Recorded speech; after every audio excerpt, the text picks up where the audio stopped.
के समय में सभी साधकों को अलग-अलग अनुभव हो सकता है। जैसे कि बहुत सारे साधकों को ऐसा महसूस होगा कि उसका पूरा शरीर बिल्कुल शिथिल हो चुका है। शरीर में कहीं कोई जान नहीं, प्राण नहीं और बहुत साधकों को ऐसा महसूस हो सकता है कि वो ज़मीन से ऊपर उठ गए, हवा में उड़ रहे हैं। और कभी-कभी कुछ साधकों को जब एनर्जी जगती है, तो बहुत सारे साधक उस एनर्जी को झेल नहीं पाते, तो शरीर में बहुत सारे कंपन या बहुत सारी हरकतें होने लगती हैं। जैसे कि शरीर का हिलना-डुलना, क्योंकि एनर्जी इतनी ज़्यादा होती है उसका फ़ोर्स कि शरीर हमारा बर्दाश्त नहीं करता। तो शरीर में हलन-चलन, हिलना-डुलना, चीखना, रोना, हँसना कुछ भी हो सकता है। तो अगर किसी मित्र को ऐसा महसूस हो कि शरीर हिल रहा है या रोना आ रहा है या हँसना आ रहा है, तो आप उसे रोकेंगे नहीं। आप स्वयं को सहयोग देंगे ताकि जो भी एनर्जी उठी है, वो सही गति ले सके। जब हम रोक देते हैं, तो हमारे शरीर में ग्रंथियाँ पैदा होती हैं, ब्लॉकेज हो जाता है और आपके ध्यान की गहराई नहीं बढ़ पाएगी।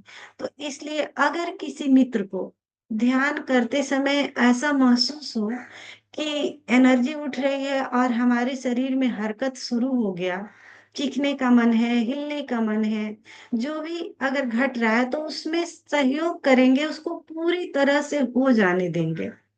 आप बाहर के दुनिया को भूल जाएँगे कि बाहर लोग क्या सोचेंगे, आप सिर्फ़ स्वयं पर ध्यान देंगे।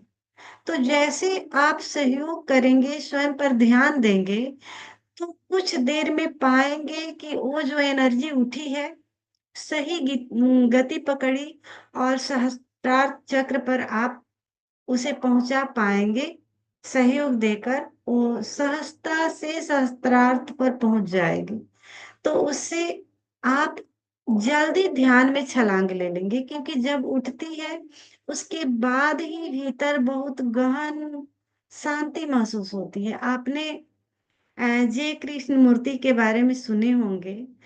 जब उनको उठती थी वो एनर्जी तो उनका सिर फटने लगता था, दर्द हो जाता था, इतना भयानक दर्द होता था कि अपना ही सिर दीवार में टकराने लगते थे, फोड़ने लगते थे।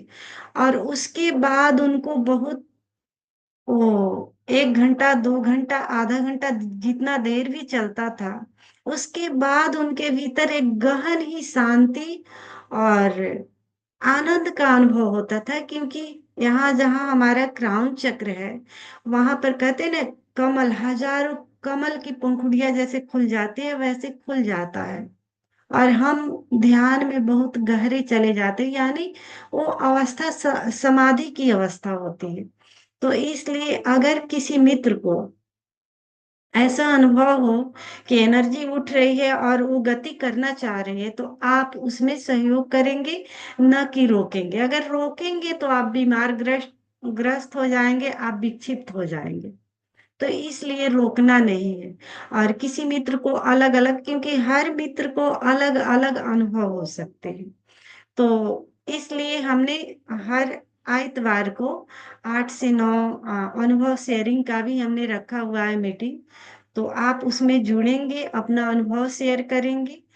आप अपना अनुभव शेयर करेंगे, तो हम सही मार्ग बता पाएँगे और आप और आगे बढ़ते चले जाएँगे। तो आज के ध्यान को अब हम यहीं विराम देते हैं।